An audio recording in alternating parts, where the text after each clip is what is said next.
Hi friends, मैं Amay sir. Newton Raphson method के अंदर और एक सम हम लोग करने वाले हैं। ये ट्रिग्नोमेट्रिक नोटेशन वाला सम है, देखने जाएंगे तो क्योंकि इसके अंदर कॉस वैल्यू है। ओके, तो लेट अस स्टार्ट हियर।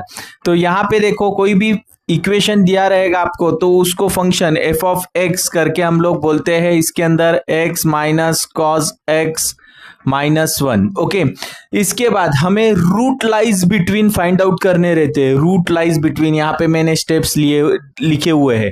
तो रूट्स लाइज बिटवीन मतलब क्या होते हैं, हम लोग स्टार्ट करते हैं जीरो से। अगर तो यहाँ पे जीरो प्लेस करता हूं, 0 माइनस कॉस 0 -1।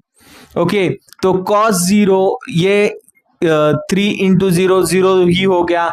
कॉस 0 का वैल्यू क्या आने वाला है, कॉस 0 का वैल्यू -1 आने वाला है। ओके, तो ये हो जाएगा -1 ये -2 हो जाएगा, विच इज लेस देन 0 है। ओके, इसके बाद अगर नहीं आता है तो आप सिंपल कैल्सीफाई का यूज करके कर सकते हो, कुछ डिफिकल्टी नहीं है इसके अंदर। तो इसके बाद मैं 1 के ऊपर जाऊंगा, यहाँ पे 0, इसके बाद सॉरी यहाँ पे क्या वैल्यू आने वाली है, 3 इंटू 1 माइनस कॉस 1 -1। ओके, हाँ, यहाँ पे एक सबसे इंपॉर्टेंट चीज मैं कहना चाहता हूं आपको कि कभी भी ट्रिग्नोमेट्रिक नोटेशन ये न्यूमेरिकल मेथड के अंदर आपको सॉल्व करने होते हैं तो कैल्सी के अंदर एक प्रिकॉशंस लेना बहुत जरूरी होता है। मैं हमेशा कहता हूं कि कैल्सी भाई का मोड आपको रेडियंस मोड में करके ही सॉल्व करना है, अदरवाइज आपका आंसर गलत आ जाएगा। तो आपको यहाँ पे क्या करना है, आपको शिफ्ट बटन प्रेस करना है, मोड करके ऑप्शन दबाना है। उसके बाद आपको ये चार्ट मिलने वाला है। इसके अंदर रेडियंस फोर्थ ऑप्शन प्लेस करके यहाँ पे छोटू सा आर आ जाएगा। ओके, इसके बाद आपको ये 3 माइनस कॉस 1 ब्रैकेट क्लोज -1 लिखना है और आपका जो आंसर मिलेगा वो आपका 1.4596 मिलेगा, विच इज ग्रेटर देन 0। यहाँ पे आप देखेंगे पर्टिकुलरली तो यहाँ पे निगेटिव वैल्यू है और यहाँ पे पॉजिटिव वैल्यू क्रिएट हो गई है। मतलब root lies between, roots lies between 0 and 1 के बीच में ये इक्वेशन के रूट लाइज होने वाले। ये तो कंफर्म हो गया है। अभी हमें क्या क्रिएट करना है, इसका रूट लाइज होने के बाद हमें फॉर्मूला फाइंड आउट करना है। तो फॉर्मूला फाइंड आउट करते वक्त हमेशा करना क्या है, f of x is equal to जो भी दिया हुआ है इसके लिए एफ ऑफ एक्स एन का जरूरत रहता है। तो मैं यहाँ पे एक्स एन लिख देता हूं। तो इक्वेशन के अंदर जहां भी एक्स है वहां पे आपका एक्स एन चला जाएगा, तो 3xn हो जाएगा। यहाँ पे cos xn हो जाएगा -1। अभी f डैश ऑफ xn की जरूरत है, तो f dash of xn 3xn का डेरिवेटिव क्या आने वाला है, xn का डेरिवेटिव आएगा आपका 1, क्योंकि हम लोग xn से ही डिफरेंशिएट करेंगे ना।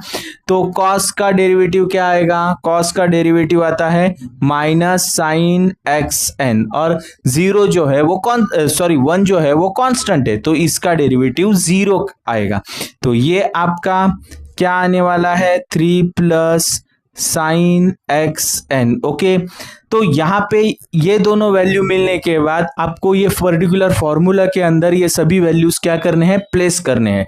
तो हम लोग यहाँ पे f of xn + 1 is equal to यहाँ पे xn minus f of xn क्या है, 3xn minus cos xn -1 upon यहाँ पे 3 प्लस sin xn लिखेंगे। ओके, इस तरह से चलेगा अपना फॉर्मूला। ये थोड़ा अच्छी तरह लिखता हूं मैं, ब्रैकेट दे दो, cos a ये हो गया xn। ओके, इस तरह से रहेगा। ओके, तो अभी ये फॉर्मूला फाइंड होने के बाद हमें आगे बढ़ना है। नेक्स्ट स्टेप हमारी क्या है, select initial value. Initial value select करना बहुत इंपॉर्टेंट चीज होता है। इनिशियल वैल्यू हम लोग कैसे सिलेक्ट करेंगे देखो, तो सबसे इंपॉर्टेंट चीज है, ये एक वैल्यू आपकी पॉजिटिव आई हुई है, एक वैल्यू निगेटिव आई हुई है।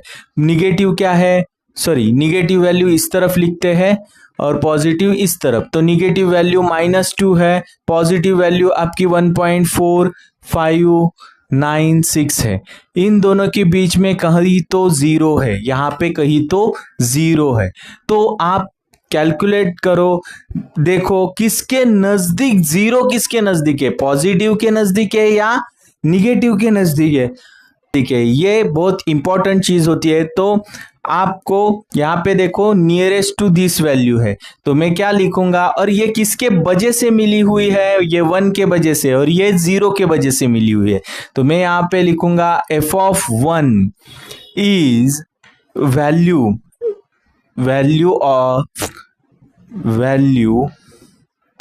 is nearest to 0 then f(0) से ये वैल्यू नजदीक आई हुई है। तो जो रूट है, इनिशियल रूट है, इनिशियल रूट जो है x0 जिसको हम लोग कहने वाले हैं, वो क्या रहेगा, आपका 1 रहेगा। अभी ये मिलने के बाद हमें n के जो वैल्यूज रहेंगे वो 0, 1, 2, 3 एंड सो ऑन रहेंगे। ओके, तो मैं क्या करूंगा, देखो n का वैल्यू पहले 0 लूंगा, तभी x0 का वैल्यू क्या रहने वाला है, 1 रहने वाला है। तभी x ये फॉर्मूले के अंदर कैसे चेंज होगा, देखो n का वैल्यू यहाँ पे 0 चला जाएगा, +1 हो जाएगा। यहाँ पे होने वाला है x0 -3 x0 minus cos x0 -1 upon 3 plus sign x0। Okay, तो यहाँ पे x0 का वैल्यू 1 है, -3 into 1 minus cos 1 -1 upon 3 minus plus sign 1। Okay, इस तरह से आपको लिखना है। और क्या करना है, ये जो पर्टिकुलर ब्रैकेट है ये आपको सॉल्व करके ये 1 में से ये वैल्यूज माइनस करने, सिंपल। तो यहाँ पे देखो कैल्सी का हेल्प लेना है और आपको ये सॉल्व करना है। सॉल्व करते वक्त हमेशा ध्यान देना है कि सभी वैल्यूज आपको रेडियंस मोड में प्लेस करने हैं।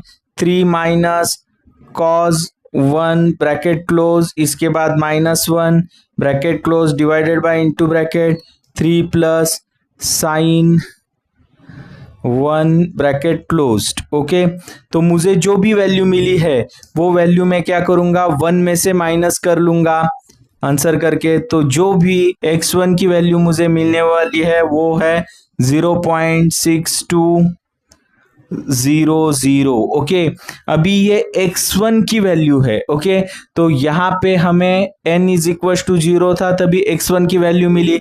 अभी n जो है, n इज इक्वल टू, यहाँ पे n1 रहेगा, n1 के अंदर ये रहेगा, x2 की वैल्यू रहेगी जो कि 0.26200 है। यहाँ पे आपका x फॉर्मूले के अंदर यहाँ पे 1 चला जाएगा, 1 + 1 हो जाएगा। यहाँ पे 1 -3 x1 minus cos x1 -1 upon 3 plus sign x1।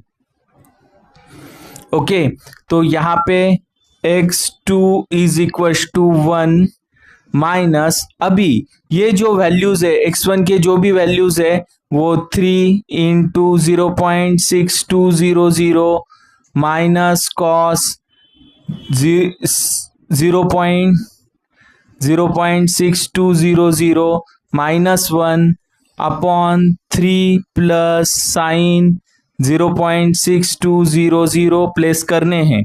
तो x2 इज इक्वल टू, हाँ ये वैल्यू निकालने के पहले एक थोड़ा करेक्शन करना है। यहाँ पे ये जो वैल्यू है, मैं गलती से यहाँ पे 1 लिखा था। यहाँ पे जो वैल्यू आएगी x1 की वो क्या रहेगी 0.62। यहाँ पे भी वही वैल्यू रहेगी जैसे कि यहाँ पे है 0.62। तो यहाँ पे 0.62 इसका वैल्यू निकालो कैल्सी से और यहाँ पे लिखो। तो कैल्सी के से हम लोग इसका वैल्यू फाइंड आउट करेंगे। 3 into 0.62 minus cos 0.62 bracket close -1 divided by into bracket 3 plus sign 0.62 और जो भी वैल्यू मिलेगी मुझे ये हो गई 0.0128 और ये वैल्यू 0.62 से माइनस करो। 0.62 माइनस आंसर कर देना है। तो मुझे x2 की जो वैल्यू मिल रही है 0.6071 मिल रही है। ओके, ये वैल्यू मिलने के बाद हमें आगे बढ़ना है। n इज इक्वल टू क्या रहेगा 2 x2 के वैल्यूज। हाँ, यहाँ पे भी मैं एक गलती किया है कि x2 लिखा है, यहाँ पे ये वैल्यू जो है वो x1 है। ओके, यहाँ पे x2 का वैल्यू आ जाएगा। x2 का वैल्यू है 0.6071। तो यहाँ पे अभी देखो, यहाँ पे x, यहाँ पे n के यहाँ पे 2 प्लस 1 इज इक्वल टू आपको x1 x2 का वैल्यू यहाँ पे आ जाएगा। तो x2 का वैल्यू में क्या लिखूंगा 0.6071। ओके, माइनस क्या, तो आप फॉर्मूला लिखो। ये हो जाएगा आपका x2 माइनस ये होगा 3 क्योंकि n के जगह पे 2 आने वाला है। x2 minus cos x2 -1 upon 3 plus sign x2। Okay, तो ये हो गया आपका x3 is equal to x3 निकालना है तो ये 0.6071 से ये जो भी वैल्यू आपको मिलेगी वो माइनस करना पड़ेगा। ओके, तो यहाँ पे मैं ये वैल्यूज निकाल के लेता हूँ। यहाँ पे x2 की वैल्यू ये प्लेस करूंगा तो 3 into answer minus cos answer -1 divided by into bracket 3 plus sign answer और ये ब्रैकेट क्लोज। तो ये जो भी मुझे वैल्यू मिली है वो 1.8963 है इंटू 6 है इंटू 10⁻⁴ बहुत छोटी है, बहुत छोटी है, मतलब -5 है।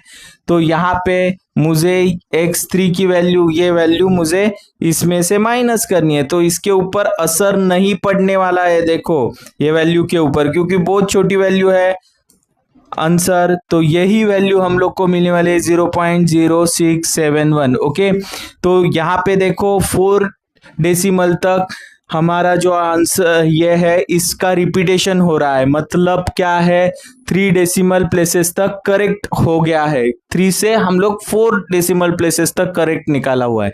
और दूसरा चीज देखेंगे तो यहाँ पे 0 और 1 के बीच में ये वैल्यूज लाइज हो रही है, इसका मतलब है कि हमारा आंसर क्या है, परफेक्ट है। ओके, अभी सकते हो therefore 4 x is equal to 0.6071। Okay, यहाँ पे आप इसका स्क्रीनशॉट ले लो। हाँ, और ऐसे पर्टिकुलर सम के अंदर आपको कोई भी डाउट है, कोई भी क्वेश्चन होता है तो कमेंट बॉक्स में कमेंट करके ज़रूर पूछ लेना। और अगर मेरे वीडियो आपको अच्छे लगते हैं तो लाइक, सब्सक्राइब, शेयर ज़्यादा से ज़्यादा करना। Thanks for watching my video.